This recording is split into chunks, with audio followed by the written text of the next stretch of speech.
Assalamualaikum, anda sedang menonton Sekilas Fakta 1 November 2021 bersama dengan saya Nusha Mama Amin.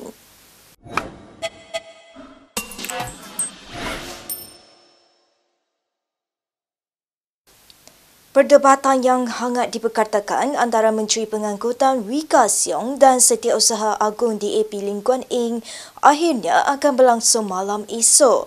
Perkara itu disahkan Ahli Parlimen Kulai Teo Ni Ching yang sebelum ini ditugaskan oleh Lim untuk mengaturkan debat itu. Debat tersebut akan disiarkan secara langsung di televisyen serta beberapa platform dalam talian pada jam 9.30 malam esok. Difahamkan kedua-dua pemimpin itu akan hadir di studio TV3 di Seri Pentas.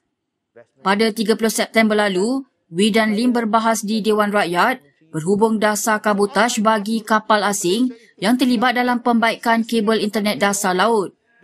Isu ini bermula apabila Lim tidak berpuas hati dengan jawapan Wee selepas membangkitkan apakah dasar kabotaj menyebabkan beberapa syarikat gergasi teknologi menjauhi Malaysia dalam projek pemasangan kabel bawah laut bagi meningkatkan sambungan internet. Ini kemudian membawa cabaran Wee kepada Lim untuk berdebat mengenai dasar tersebut secara terbuka di mana-mana stesen televisyen. Bajet 2022 yang dibentangkan Menteri Kewangan Tengku Zafrul Aziz mula dibahaskan Ahli Parlimen di Dewan Rakyat hari ini. Ketua Pembangkang Anwar Ibrahim hari ini meminta kerajaan menjelaskan beberapa perbelanjaan luar bajet yang tidak disebut dalam pembentangan pada Jumaat lalu. Antara lain, Anwar menamakan beberapa projek berkenaan termasuk pelancaran 5G di seluruh negara serta kemungkinan meneruskan semula projek kereta api berkelajuan tinggi atau HSR. Walaupun kita boleh diberikan, boleh membuai rakyat dengan sedikit-sedikit limpahan ni yang ada baiknya, tetapi kita tak boleh lari daripada kenyataan bahawa yang bocor ini dan kontrak-kontrak yang kemudian memberi keuntungan dan komisen berlebihan terlalu tinggi.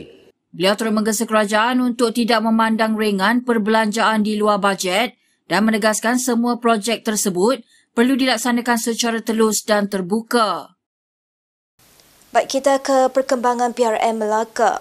Naib Presiden PKR Rafizi Ramli membangkitkan rasa tidak puas hati terhadap kepimpinan amanah dalam isu sikap terhadap Idris Harun dan Adun Melaka yang berpaling tada. Rafizi membandingkan perkara itu dengan desakan amanah dan DAP yang mahu menerima bersatu dalam pilihan raya umum lalu.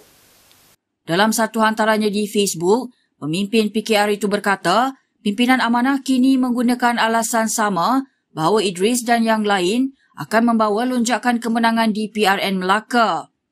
Rafizi justru berkata, sudah sampai masanya Presiden Parti itu Muhammad Sabu dan pengerusi amanah Melaka Adli Zahari cuba meyakinkan penyokong di luar dan jangan hanya bising di mesyuarat PH.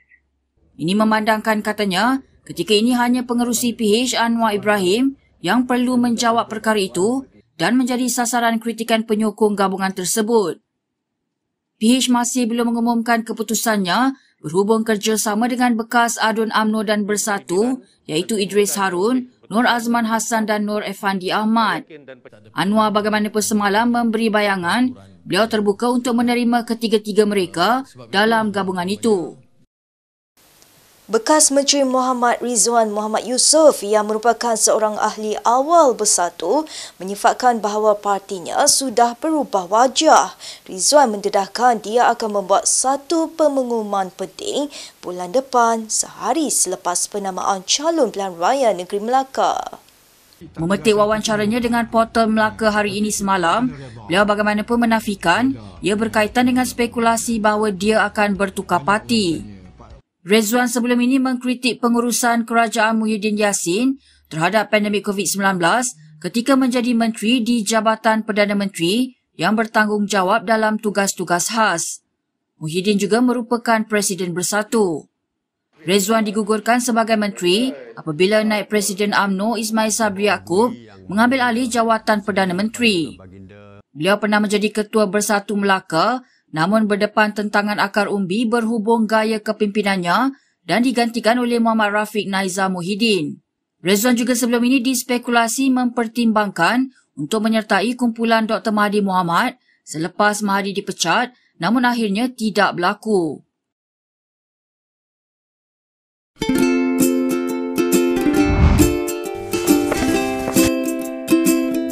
Shellfish, red meat, and beer.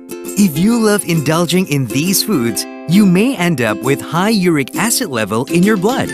These foods consist high level of purine, a substance that will eventually break down into uric acid and be excreted through our urine. It is recommended that the amount of dietary purines should be kept between 600 to 1,000 milligrams per day. Having too much uric acid in your blood can cause attacks of gout. It can also cause kidney stones and blockage in the kidney. The crystallization of the excessive uric acid in your blood can be eased by reducing purine-rich food to only 100 to 150 milligrams daily, maintaining a healthy lifestyle, and consuming urinary alkalinizer like Ural. It consists of sodium bicarbonate, citric acid, and sodium citrate that increases the urinary pH and solubility of uric acid to prevent crystallization. Best of all, it's lemon-flavored and sugar-free. Ural, effective urinary alkalinizer. Neutralize your uric acid problem now.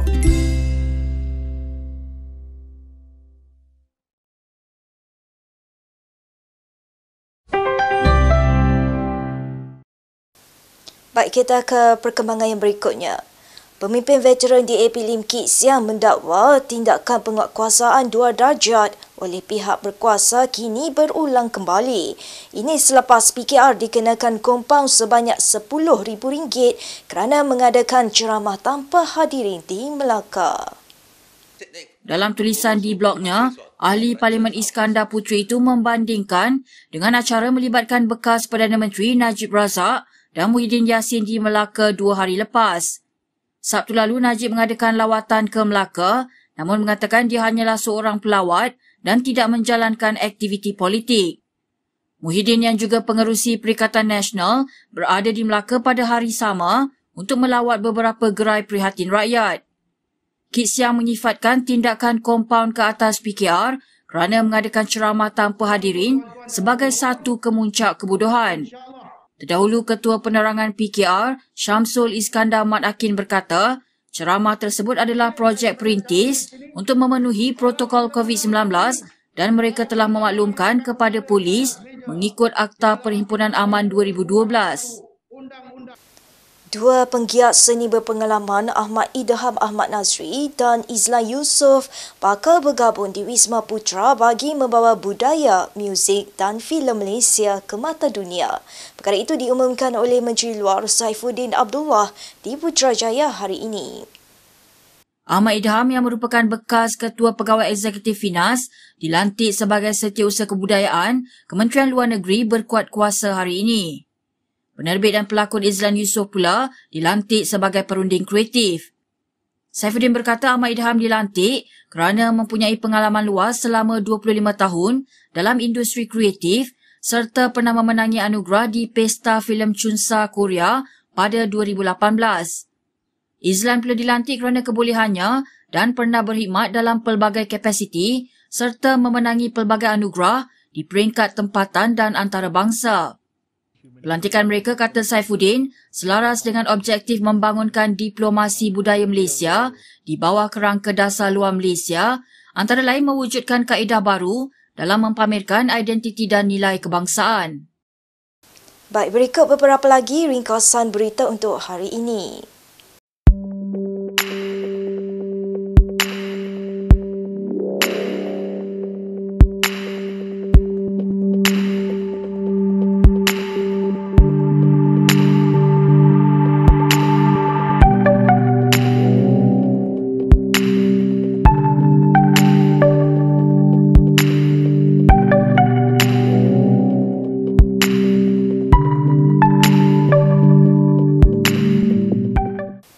Baik, sekian sahaja daripada saya, Nur Syah Mama Amin untuk Sekilas Fakta. Untuk lebih banyak berita, anda boleh melayari kinitv.com. Anda juga boleh mengikuti kami di Instagram, Twitter, YouTube dan Facebook. Salam hormat dan jumpa lagi.